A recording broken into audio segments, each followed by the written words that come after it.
சென்னை பள்ளிகளின் கல்வித்தரம் உயர்த்தப்பட வேண்டும் என்பதற்காக மாநகராட்சி நிர்வாகம் பல்வேறு முயற்சிகளை எடுத்து வருகிறது.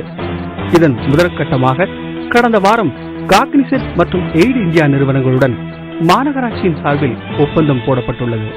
முத்தாய்வாக சுற்றுப்புறச் சூழலை பாதுகாக்கவும், விபத்துக்களை தவிர்க்கவும் வெளிநாடுகளில் உள்ளதை போன்று சைக்கிள் ஓட்டுபவர்களுக்கான தனி பாதை சென்னை சாலைகளில் விரைவில் அமைக்கப்படும் என மேயர் மா சுப்பிரமணியம் தெரிவித்துள்ளார்.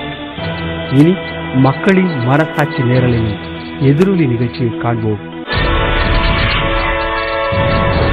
கொடுங்கையூர் கைலாசம் தெருவில் உள்ள மருத்துவமனை முன்பு நீண்ட நாட்களாக மழை நீர் தேங்கி நிற்பதால் பொதுமக்கள் மிகுந்த சிரமத்திற்கு உள்ளாவதாக மேயரிடம் புகார் தெரிவிக்கப்பட்டது. இதையடுத்து அங்கு சென்று பார்வையிட்ட மாநகராட்சி அதிகாரிகள் தேங்கியிருந்த தண்ணீரை உடனடியாக அகற்ற உத்தரவிட்டனர். மேலும் அப்பகுதியில் மழைநீர் வடிகால் பணிகள் நடைபெற்று வருவதாலேயே தண்ணீர் தேங்குவதாக கூறிய அதிகாரிகள் ஓரிரு மாதங்களில் பணி முடிக்கப்படும் எனவும் உறுதியளித்தனர். இப்போ இந்த இளையாத்தூரில் மழைநீர் கால்வாய் வேலை நடக்கிறதுனால இங்கே தண்ணி தேங்குது. இது ஒரு மாதத்துக்குள்ள இந்த வேலை முடிஞ்சிடும். முடிந்த உடனே இந்த கைலாசம் தெரு சிமெண்ட் காங்கிரீட் ரோடும் எஸ்டிமேட்லாம் ப்ரிப்பேர் பண்ணியிருக்கோம். அது உடனே போட்டு இந்த 1 மந்த்துக்குள்ள வேலை 2 வேலையும் முடிஞ்சிடும் உங்களுக்கு. அதுக்கப்புறம் தண்ணி தேங்காதுங்க. மயிலாப்பூரில் உள்ள கல்விவாரி தெருவிலிருந்து முக்கிய பாதையை இணைக்கும் சாலை பழுதடைந்துள்ளதாக புகார் வந்தது. ஏற்கனவே சாலை பணிக்காக மாநகராட்சியின் சார்பில் 1,92,000 ரூபாய் செலவில் திட்ட மதிப்பீடு தயார் செய்யப்பட்டிருந்ததாக கூறினர் மாநகராட்சி அதிகாரிகள்.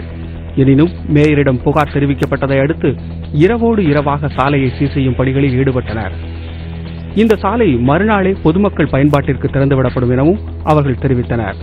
மயிலாப்பூரில் உள்ள கல்விவாரி ஸ்ட்ரீட் என்ற சாலை 1.92 லட்சம் மதிப்பீட்டு செலவில் சீரமைக்க திட்டமிடப்பட்டிருந்தது.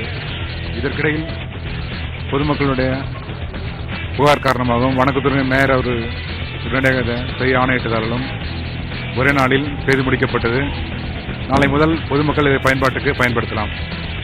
இதேபோல் கல்விவாரி தெருவில் குப்பைகள் முறையாக அகற்றப்படவில்லை என்ற புகாரும் நீல்மெட்டல் நிறுவன ஊழியர்களால் களையப்பட்டது.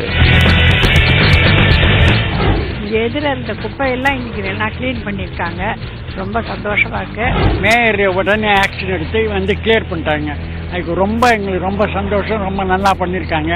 இது ரெகுலரா பண்ணா ரொம்ப சந்தோஷமா இருக்கு. ஏன்னா பக்கத்துல ஸ்கூல் இருக்கு, ரெசிடென்ஷியல் கிட்ட இருக்கு. தேங்க்ஸ் மேயருக்கு, கார்பரேஷன் ஆபீஸ்க்கும் தேங்க்ஸ். இந்த கம்ப்ளைண்டே வராம முடிஞ்ச அளவுக்கு நாங்க முயற்சி எடுத்திருக்கிறோம். வெகு விரைவாக இந்த பிரச்சனைக்கு முற்றுப்புள்ளி வைக்கிறதுக்காக எல்லா சூப்பர்வைசர்ஸ்க்கும் ஒரு முடுக்கிவிட்டு பணிகளை விரைவாக செய்யறதுக்கு உண்டான எல்லா நடவடிக்கை எடுத்திருக்கிறோம். பொதுமக்களும் இதுக்கு தேவையான ஒத்துழைப்பு கொடுத்தா நம்முடைய நகரத்தை சிங்கார சென்னையை மாற்றுறதுக்கு முழு ஒத்துழைப்பு தேவைப்படுது. நான் நீல்மெட்டல் ஃபார்மர்ஸ்ல வைஸ் பிரசிடண்டா இருக்கிறேன். இந்த ஜிடிவில இப்போ இந்த வீக்லி ஒன்ஸ் கவர் பண்றாங்க. ஆரம்பம் ஒரு நல்ல ஒரு தொடக்கமாகி இன்னைக்கு ஒரு எஃபெக்டிவான ஒரு கிளன்லினஸ் கொண்டு போயிட்டு இருக்குது. அவங்க மேயரை மட்டும் கூப்பிட்டு பேசுறது இல்லாம இந்த மாதிரி ஃபாலோ பண்ணி எங்களையும் ஃபாலோ பண்றாங்க. அதே நேரத்தில் பப்ளிக்கையும் ஃபாலோ பண்ணி ஃபீட்பேக் வாங்குறாங்க. இது மாதிரி ஒவ்வொரு சேனலும் இந்த சமுதாய நோக்கோடு ஒரு சில நிமிடங்கள் இதுக்கு ஒதுக்குனாங்க அப்படிங்கன்னா இது இந்த சுத்தமான சென்னை, கிரீன் சென்னை எல்லாம் கொண்டு வரக்கூடிய வாய்ப்புகளுக்கு இதை மிக உறுதுணையா இருக்கும் அப்படிங்கிறத நான் ரொம்ப அடித்தரமாகவும் அழுத்தமாகவும் சொல்லிக்கிறேன். இந்த எங்களுக்கு அதை எங்களுக்கு கோடிட்டு காமிச்சு நீங்களும் பண்ணுங்கன்னு சொல்லி எங்களுக்கு உறுதுணையா இருக்கின்ற சிடிவிக்கும் மாநகராட்சிக்கும் உடைய மனமார்ந்த நன்றியை தெரிவித்துக் கொள்கிறோம். பழைய வண்ணாரப்பேட்டை மார்க்கெட் பகுதியில் அமைந்துள்ள மாநகராட்சி பள்ளிக்கு முன்பாக காய்கறி கழிவுகள் கொட்டப்படுவதால் பள்ளி நுழைவாயில் அசுத்தமடைவதாக புகார் வந்தது. மேலும் அங்குள்ள குப்பை தொட்டியை அப்புறப்படுத்த வேண்டும் எனவும் காய்கறி மார்க்கெட்டை வேறொரு இடத்திற்கு மாற்ற வேண்டும் எனவும் கோரிக்கை விடுக்கப்பட்டது. புகாரை கவனித்த மாநகராட்சி அதிகாரிகள் குப்பைகளை முறையாக அகற்றுவதற்கான உத்தரவுகளை பிறப்பித்தனர். குப்பை தொட்டிகளை இங்கிருந்து அகற்றினால் காய்கறி கழிவுகள் பள்ளி முன்பு கொட்டப்படுவதை தவிர்க்க முடியாது என தெரிவித்த அதிகாரிகள் இது பற்றி வியாபாரிகளுக்கு விழிப்புணர்வை ஏற்படுத்த உள்ளதாகவும் தெரிவித்தனர். மேலும் பள்ளி சுவரில் ஓவியங்கள் வரைய ஏற்பாடு செய்யப்பட்டுள்ளதாகவும் கூறினர். விருகம்பாக்கம் வேம்புலியம்மன் கோயில் தெருவில் செயல்பட்டு வரும் உத்தரகிரியை கூடம் மாநகராட்சியால் பராமரிக்கப்பட்டு வருகிறது. கூடத்தின் முன்புறம் பொதுமக்கள் பயன்படுத்த முடியாதபடி உள்ளதாக மேயரிடம் குறை கூறப்பட்டது. இதையடுத்து அப்பகுதியை சுத்தம் செய்ய உத்தரவிட்ட மாநகராட்சி துப்புரவு ஆய்வாளர் உத்தரகிரியை கூடம் தொடர்ந்து பராமரிக்கப்படும் எனவும் உறுதியளித்தார். வணக்கத்துக்குரிய மேயர் அவர்கிட்ட கம்ப்ளைண்ட் போனோடனே அதுக்கப்புறம் மறுநாள்லேயே இந்த இடத்துல நல்லா நீட் பண்ணிட்டோம், நல்லா சுத்தமாக வச்சுருக்கோம். இனி வர காலங்களில் இதே மாதிரி சுத்தமாக வச்சுட்டு சூளைமேட்டில் உள்ள சித்ரா அவென்யூ அடுக்குமாடி குடியிருப்பு பூங்காவில் தேவையான விளக்குகள் இல்லை எனவும் இருக்கின்ற விளக்குகள் எரியவில்லை எனவும் புகார் கூறினர் குடியிருப்பு வாசிகள்.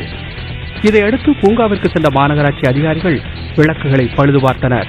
மேலும் அப்பூங்காவில் புதிதாக 12 விளக்குகளை பொருத்த திட்ட மதிப்பீடு தயாரிக்கப்படும் எனவும் தகவல் தெரிவித்தார் மாநகராட்சி மண்டல அதிகாரி. சித்ரா அவென்யூ சூளைமேடு சென்னை மாநகராட்சி பூங்காவில் விளக்குகள் எரியலைன்னு புகார் வந்திருந்தது. அதை நாங்கள் செக் பண்ணி 6 லைட்டும் எரிய வச்சிடும். மறுபடியும் தொடர்ந்து நாங்கள் எரியற மாதிரி பார்த்துக்குவோம். அடுத்த நாளே 1-2 லைட் சரி பண்ணாங்க. அதுக்கப்புறம் இப்போ 4 லைட் 5 லைட் எரிஞ்சிட்டு இருக்கு. இது மேலும் இங்கே இப்போ தற்சமயம் பார்த்தீங்கன்னா கொசு தொல்லை ஜாஸ்தியாக இருக்குது. அதுக்கு ஆவணம் செய்யுமாறு கேட்டுக்கொள்கிறேன்.